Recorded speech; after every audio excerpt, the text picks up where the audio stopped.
Guys, tonight, for those of you that don't know me, I'm Pastor Jose, and it's a privilege to be here with you tonight. Hey, we also want to welcome our online family. Come on, let's give it up for them. We love you guys. Such an honor to be in your homes, but we want you to know that a church alive is worth the drive. Listen, it's worth coming out. It's worth being in community. It's worth growing together. It's worth growing together. Amen? All right, so tonight I have the privilege of sharing a message with you. And I want to talk to you tonight about being yoked with Jesus. I want to talk to you about being yoked with Jesus. Now, before we start tonight, you guys trust me? You sure you trust me? You're sure, right? Some of you like looking at me a little shady right now. I want to invite you to take a moment to just close your eyes. Don't worry about it. We got security. You're going to be all right, Stanley. It's all right. You can close your eyes, brother. Close your eyes. And I want to invite you to a moment of complete silence. Like complete silence.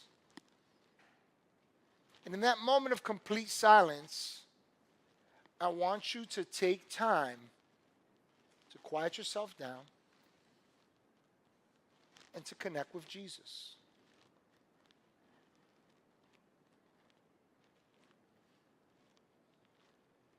All right, you guys are getting greedy. You can open your eyes. I want to ask you a question, and I want you to answer this for yourself. How was that for you? Like, what was that really like for you in that moment? And if we're honest, can we just acknowledge it wasn't easy? Can we acknowledge that? In fact, for some of us, it was practically impossible. Because the moment you attempted that, you started thinking about tomorrow, right? You started thinking about what's pressing, competing agendas. We're worrying about something. In other words, friends, if we're honest, life doesn't just feel like a rat race. For many today, it is a rat race. We're on that proverbial hamster wheel, and we're running and running and running and running and running. And even in our attempts to connect with God, to take a moment to think about God or to meditate on His Word or to envision His promises or to calm ourselves down and arrive at a place of peace and silence, it's hard. So the question is, how do we overcome this? How do we break free from life's hamster wheel? How do we get to the place of peace and silence? And that's such an important question to wrestle with, because the truth is that that's where life derives from. True life. That's where life and peace derive from. We try to find it in different places, in different spaces, amongst different people, but the reality is that it derives from there. And so I want to invite you to consider the words of Jesus in Matthew 11. And I know that a few of us, we're familiar with it, but I want you to track with me here, and we're going to start at verse 28, and this is Jesus speaking, and Jesus says, "Come to me. Come to me. Come to me." Kind of like what we tried just a couple of moments ago. He says, "Come to me, all you who are weary and burdened," and read this with me, "I will give you rest." Rest. Isn't it true that for some of us we're going, man, I want that, but how do I get that? Right? And Jesus says, "Take my yoke upon you and do what? Learn from me. For I am gentle and humble in heart." And He promises that you and I will find rest for our souls. Rest for our souls. In our mind, in our will, in our emotions. That we will find rest for our souls. And then He promises this: "For my yoke is easy and my burden is light." So let's think about this for a moment before we dig in. According to the words of Jesus, rest, peace, life, silence, all these things that we long for are available to us. Would you agree? Yes. It's not lacking. It's not in short supply. It's not lost or hidden. It's ours. It's available. It's there for us. We can avail ourselves of it daily. So the question is then, why don't we? Why don't we? Why don't we? And it's what we see here is that this life that is ours is released to us, get this, through a yoke. A yoke. Now, anybody ever carry a yoke? Like, have you ever, like, tried, right? Probably not. Yokes aren't something that we commonly use today. And in fact, yokes were never intended for people, and yet Jesus uses this terminology, this imagery, for a specific reason. See, according to Jesus, it's all contingent upon a yoke. And so I want to bring out a prop that we have here. This is a 200-plus-year-old yoke. It's over here. And I got myself 2 bulls, right? I got a big bull, and I got a little bull, right? And we're going to put this yoke on them, and this is pretty heavy. Guys, I need you to, like, cooperate with them a little bit. Yep, Mo, you can put your glasses on. Just hold on to that. Be gentle with this, right? This is over 200 years old. It came from a Mennonite farm in West Virginia. It's a real yoke. It's the kind of yokes that they would use back in Jesus' days, right? And I want us to connect with the visual here. Like, what are we actually seeing here? Because what does Jesus actually mean when he tells us that his yoke is easy and his burden is light? What is Jesus actually inferring, trying to convey to us, trying to get us to connect with when he tells us that rest and peace and joy and life everlasting, life evermore, right? This place of stillness and silence where the Bible tells us that we can be still and know God, that deep, intimate connection with God, that overflowing, abundant life. What is it that Jesus means that we can get that life through something as heavy as this? Like, it makes no sense unless he's trying to invite us to think a little bit more deeply. See, to understand this, we need to visually see what Jesus is saying. Now, I want you to notice that my guy Mo here is a little bit older than Anthony. He's just a little bit older, which means he has a couple of more years of life, a couple of more years of experience, right? A couple of more years of wisdom and knowledge, right? Not taking anything away from Anthony, but Mo has a little bit more on Anthony in a few ways. Number one, he's older, right? And here's what's interesting. Of the two, Mo is bearing the brunt of the weight. Notice that Mo, the bigger one, who in this case represents for us Jesus, right? Come on, give it up for Jesus, right? Right? Is bigger. In fact, he's stronger. And as such, he carries more of the weight. Notice that Anthony bears less of the weight. And notice that the yoke keeps both parties in place despite the disparity of weight being carried. Notice that it keeps them in place, right? Also, what we understand from this yoke, right, that as long as they're yoked together, the yoke keeps both parties in place, and it also keeps them, and it also dictates the pace.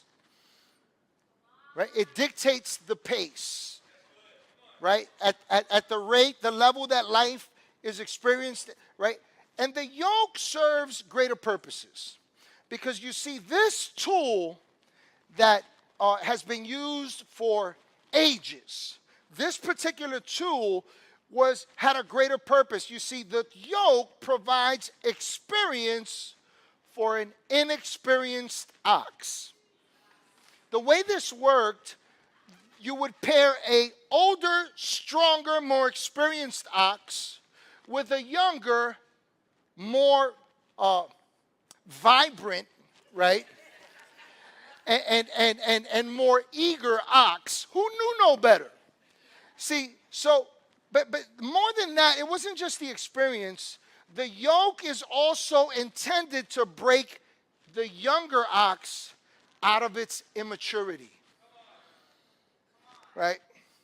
You ever get around, well, you know, I'm a lot younger than all of you, you know. I'm still in my 20s. But you ever get around younger people, right? Or younger people, you know, when you get around older people, it's almost like they don't go at the pace that you want to go, right? Like, we're going to do this. You're like, all right, let's go get it. And people are like, whoa, whoa, whoa, slow down. Like, we got to figure this out. Let's take our times. And us young people, we're just like ready to go and conquer, you know, the mountain. Like, we got this. And we don't even know the details, right? That's immaturity. And so what they would do is the younger ox was always ready and had more vitality and more of a desire, a drive to just push. To just push and to pull and to just move forward. It's bullheaded. That's where the term comes from, right? But the older ox, which had already underwent this process because at one time it was paired with an older, stronger ox, had this experience that the younger one is about to experience. The older ox goes slow and steady. And the reason why the older ox goes slow and steady is because it already went through the experience of pushing and pulling and snorting and doing all that it does, right, to just get it done, only to tire itself out. Now, what does that tell us about our lives? That's how we live. And if we're honest, we've all experienced that in our walk with Jesus. Some of us are experiencing it now. And the proof isn't in you saying yes or no, it's in, are you weary? Are you tired? Are you burdened? Are you overwhelmed while walking with Jesus? And if you are, here's what it indicates. It indicates that you're getting ahead of where God is trying to take you. That all right? You still love me, right? Let me, it's all right. You can give God some praise for that. That's all right. You guys okay, man? You all right? I know it's I'm more worried about Maurice. yeah. You see the younger ox? You see what I'm talking about? Hey, I don't know, man. Those shoulders are broad over there, man. I like when Mo's on security because I'm like, oh. I like when all our security guys are on. Come on, give it up for them. Let me give you one other thing to consider about the purpose that the yoke serves, which is a greater one. The yoke is intended for the to train oxen for the preparation of grounds that will eventually produce a harvest. So I want you to think about this. This tool right here that Jesus invites us to take on in union with him has a greater purpose. It's to break ground to produce a harvest to come. And what I want you to start wrapping your heart around and your mind around is the promise that when God says that he is the Lord of the harvest, that Lord is your Lord and he has a harvest for you. But you can't sidestep the yoke. You can't sidestep this process. I've said this here before, I'll say it again. You can choose if you'll follow Jesus, but you can't choose how you'll follow Jesus. You can't choose it. You cannot choose how you follow Jesus. You just can't. Like, if you want to walk with Jesus, friend, this is how it's going to happen. Every single day for the rest of your life, you will undergo a yoke process. Now, can we be honest with ourselves? Isn't it true that we all have our moments where, man, I just want to break. Like somebody was telling me on Sunday, you know, Pastor, I don't know what people think, but being a Christian is one of the hardest things you'll ever do.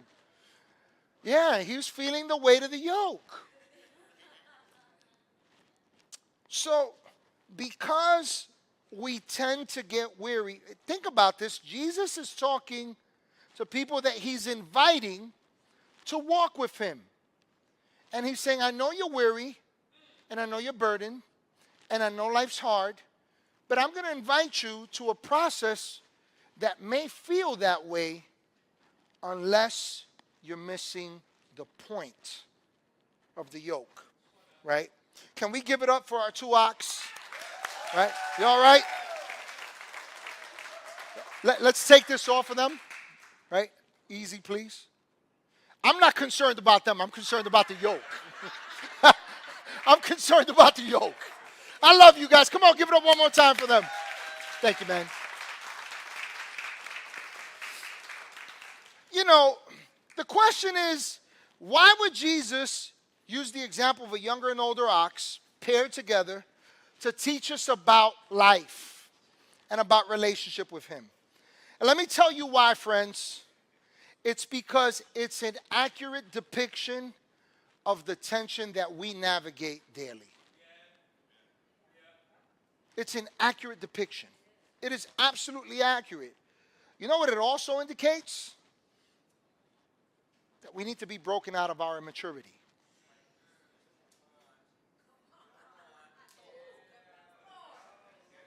It has to be broken. Right? So now let's get very practical here, because look, this is it's cool and all that, but how do we do this practically according to the words of Jesus? How do we actually do this? And I'm glad we're thinking that way, because I want to propose a couple of things to you about how this practically applies to our life. And the first thing is that we must understand the goal of walking with Jesus. Friend, yes, God loves you. Yes, God extends his grace to you. Yes, God forgives you. Yes, God is for you. But that's not the goal. Those are the benefits. It's not the goal. That is not the goal. See, we often think that walking with Jesus is about our benefit. We also think that walking with Jesus is about the modification of our behavior. And we also tend to think that walking with Jesus is about avoiding our hardships. But the real goal of walking with Jesus, according to his example of the yoke, is a harvest. It's what's supposed to be produced. Produced from our lives. You see, the yoke is not about control, friend. The yoke is about cultivation. Hear where I'm coming from with this. Oxen were yoked to break hard ground, to prepare for planting, but ultimately for harvest.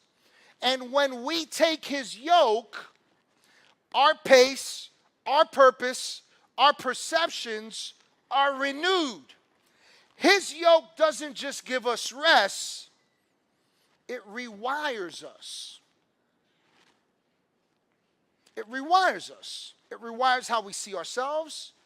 It rewires how we see others. It rewires how we understand the will of God. So when Jesus says, take my yoke upon you, somebody say, that's me. Tell somebody else, that's you. right? Now tell a few people he's talking to us, right?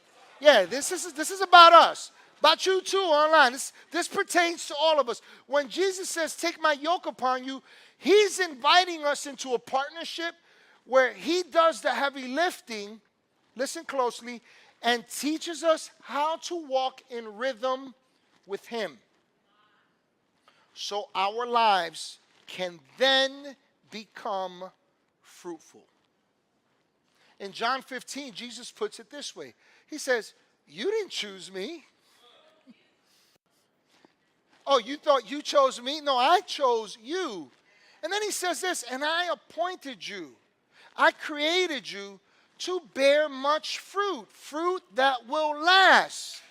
But that fruit does not come without the yoke.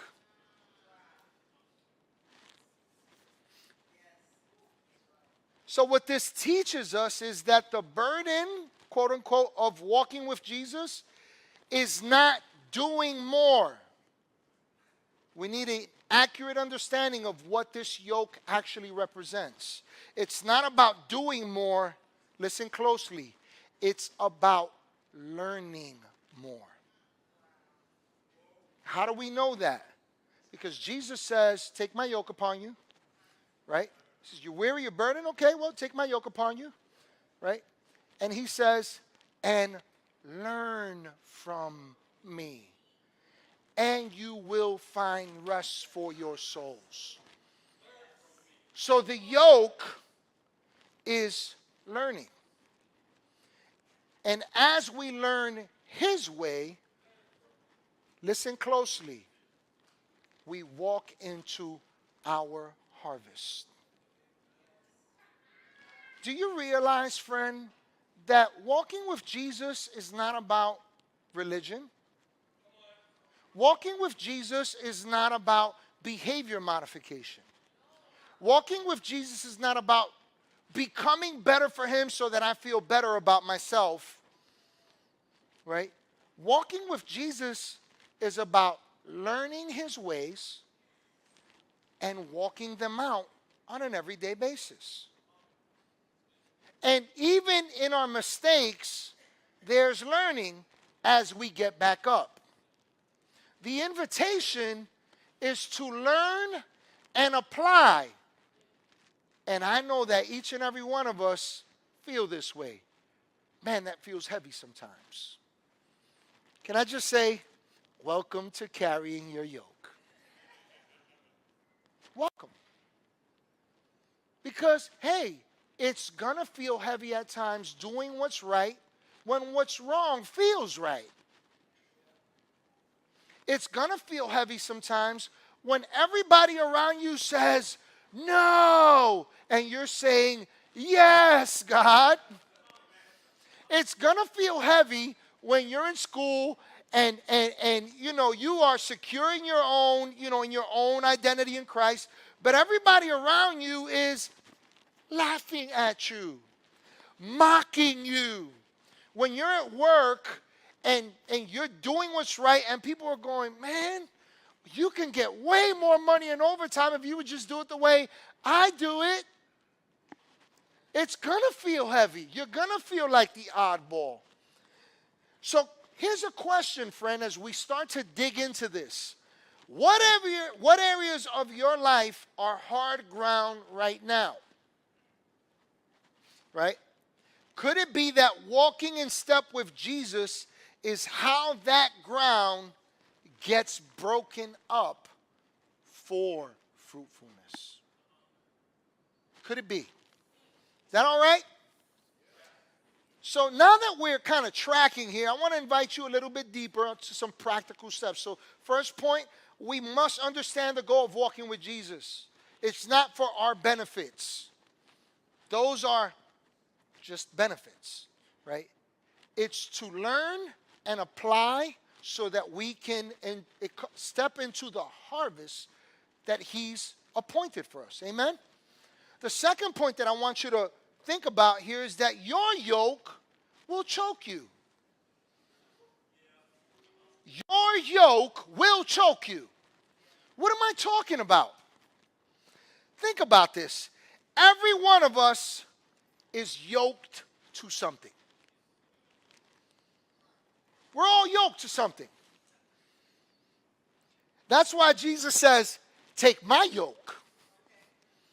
Because he's saying, you got to let go of your yoke. You got to take that yoke off. You got to come out from under that. So we're all yoked to something. It's just a question of what and who. Right? The young ox wants to run ahead. It doesn't understand the rhythm of the older, more seasoned ox. That's how many of us treat life. See, we run fast. And when we're running and gunning, right? My plan, my ways, my desires, right? This looks good. Don't know if it's God, but it must be because it feels good. It sounds good. It's benefiting me. I'm getting some more money. I'm getting some notoriety. It's opening other doors. It may open other doors, but other doors might just leave you somewhere else. Right? So it seems good, but is it God? So we run fast, and when we're running fast, have you ever noticed that when you're running fast, you're going to miss some details? You ever drive just a little bit faster than usual, right? And you just did not notice the speed limit until you find yourself on the side of a road and there's an officer sending you license and registration. And you're here acting like, what did I do? Let me tell you what you didn't do. What you did and didn't do is this. What you didn't do is pay attention to the road sign that was trying to save you a ticket, but is also there to save your life. What you did do is go so fast in your own strength that you missed what was there for you to help you. That's the same thing with God. We go fast, and when we go fast, not only do we get ahead of Jesus, we miss what Jesus is trying to teach us and how he's trying to help us. And here's the reality. Then we wonder why we're exhausted and we get burnt out. Listen to what Proverbs 14:12 tells you and me about the yokes that we take on. It says, there is a way that appears to be right, but in the end, it leads to death. Yeah. I imagine, I don't know with certainty, but I would imagine that death by asphyxiation must be pretty horrible, because you're gasping for air, right? And it's a process that takes time, right? Until eventually you're just gone. And I want you to consider what the Bible tells us about when things appear to be right in our eyes without factoring in God. They appear right, but they lead to a slow, decaying, dying process, right? It's like you're just kind of, you're in it, but things are getting a little blurry, but you're still in it, and you're convinced, I'm good, this is the right thing. But it's not. It's not. See, when we carry things God didn't give us, here's the truth. They choke us. They choke us. I want to take you back to the imagery of the older ox and the young ox. The young ox is hemming and hawing, snorting and pulling and pushing and trying to get ahead. And what it doesn't realize is that it's choking itself out. The next time you get ahead of God's word, or you set it aside, just remember, your yoke will choke you. It will choke you. It will choke the life out of you. It'll choke the joy out of you. It'll choke the passion for what God began in your life out of you. It will wear you out. And so if you're constantly tired, stressed, and feel like your spiritual life is choking out your peace, friend, maybe you're wearing the wrong yoke.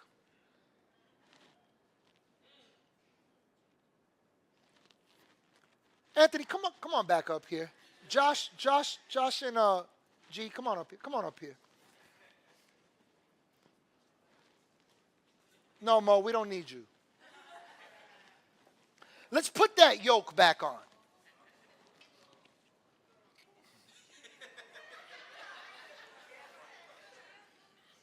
Don't go too far.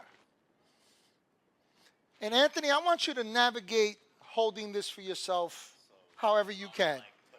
Oh, you got to kind of like figure that out, right? How's that working for you, pal? Not comfortable, right? How about if you kind of try to like hold it from here and here? How's that gonna work for you? It's heavy. Yeah, it's kind of heavy, right? Let's let him hold on to that for a little bit, right? Now, why would I want us to think about that for a bit? The reason why I want us to get a visual picture of that is because the yoke is a training tool. His yoke is a training tool. Our yokes are a breaking tool. He tapped out. Come on and give it up for the... He tapped out. Thank you, sir. Thank you.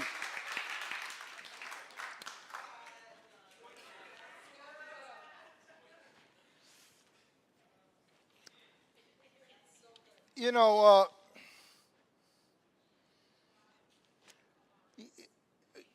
I think that you finally, I don't know if you've thought about this, but the Bible talks about being unequally yoked. Unequally yoked. And in context, it's referring to the wrong relationships, right? But what it also indicates is that when we are not in right relationship with God, when we set God aside, that's what unequally yoked looks like. Because whatever you yoke to yourself to outside of God, friend, believe it or not, you're going to have to carry that. And that's not going to be comfortable. It's going to hurt over time. Is that all right? Thank you, Anthony. I appreciate you, man. You're a champ, man. We're going to put that on you a few more times before we end, all right? Let me give you something else to think about. His yoke, meaning Jesus, will change you. It'll change you. You know, when we walk with Jesus and we begin to learn his ways and walk in them, friend, here's the truth. We start moving at his pace. We start to learn his rhythm. But here's what else happens as we walk in the way of Jesus. The same thing that happens to the younger ox. We begin to mirror the older ox. You know, when our lives begin to resemble the life of Jesus, it's not because we just woke up one day and said, all right, I'm just going to try this Jesus thing. No, that would be in your strength. It's by day, moment by moment, walking out his ways. And the more you walk them out, the easier life becomes, but the more clearly you reflect the nature of Jesus. You know, the reason why they called the first disciples, the early church, Christians, was because they said, look at all these people these little Christs. They talk like him, they act like him. But let me remind you, that they walked out years with him. And even after they fell, they had to get back up and start walking again. Right? So what does that teach us? Because Jesus says, I am gentle and I am humble in heart. You see, the change doesn't happen on the outside. What Jesus is indicating is that it happens internally. We begin to take on his character, not just his commands. Right? This isn't about rules. It's about a way. You're familiar with Romans 12:2. Hopefully it says, do not conform to the pattern of this world, but be transformed by the renewing of your mind. And then you will be able to test and approve what God's will is, his good, pleasing, and perfect will. This verse shows the transforming power of walking with Jesus. See, being yoked to him renews us. It renews us internally. It's not just behavioral change, it's spiritual transformation. It's belief transformation. It's mindset transformation. It's character transformation. Here we are thinking, following Jesus is, I'm just going to behave better. That won't work. That won't work. Because he's not the one doing the work, right? So, friend, I want to encourage you that the yoke is Jesus' training tool. It teaches us things like patience, endurance, strength. Not by force. Go back to the yoke. By relationship. By relationship. That's how it teaches us. Not by force. By relationship. That's what the yoke is about. So can I encourage you, don't resist the yoke. Lean into it. Because every step with Jesus is a step toward transformation. Right? So I got a question for you. We're going to wrap up here. We got one more quick point. What character trait is Jesus trying to develop in you as you walk with him right now? What is he trying to develop in you? What part of your old self is he inviting you to unyoke from?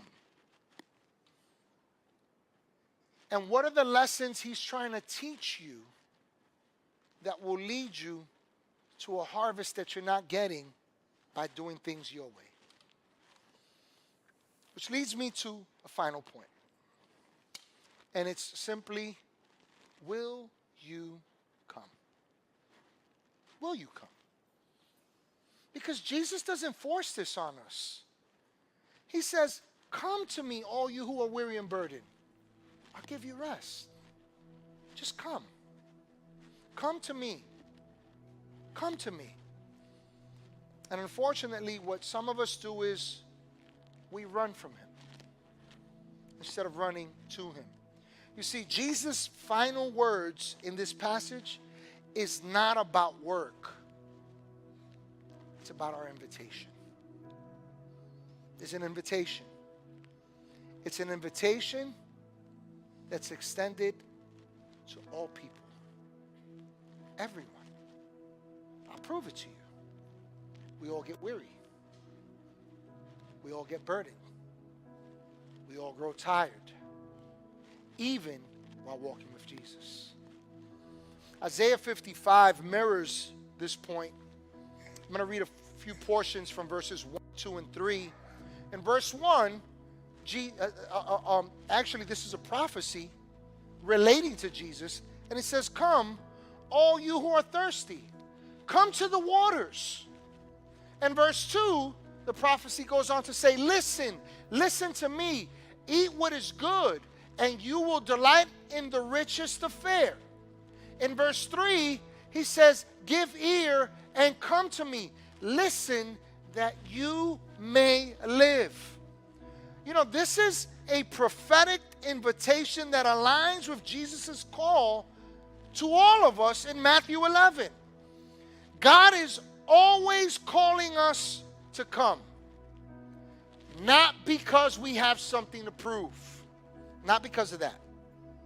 Not at all. But because he has something to provide. He has something to provide.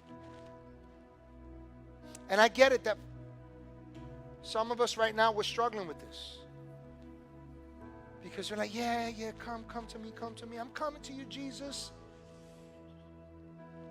But you're thinking about what you're going to face when you step out these doors. You're worrying about a diagnosis. You're questioning tomorrow, today.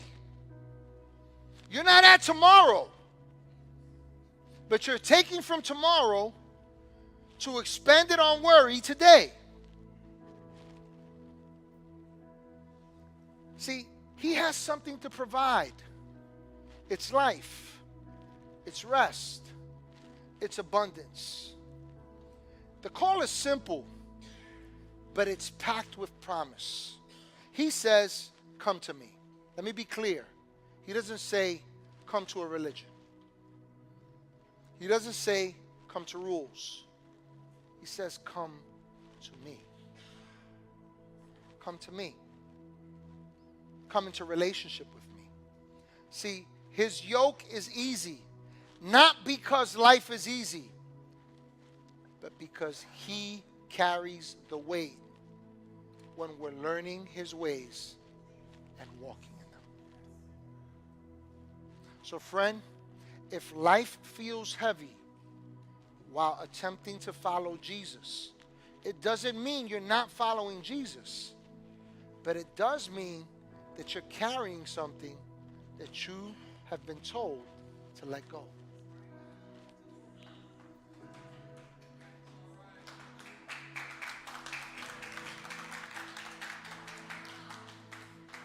Some of you are still staring at that yoke from a distance, wondering if it's worth it. But until we take that step and actually get under it, we'll never know the rest it offers.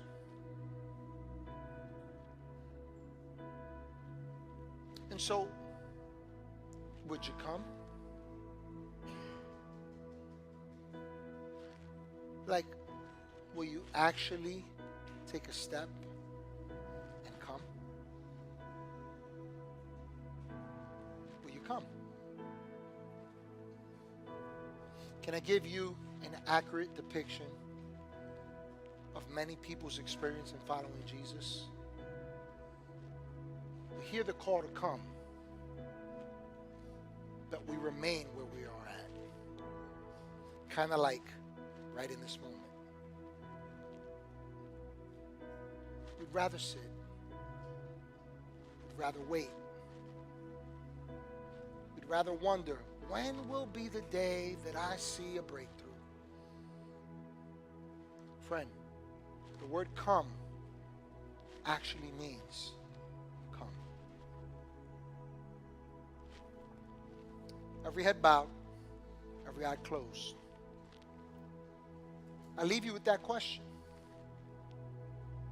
Will you come? And here's what coming means. It means leaving whatever that burden has been.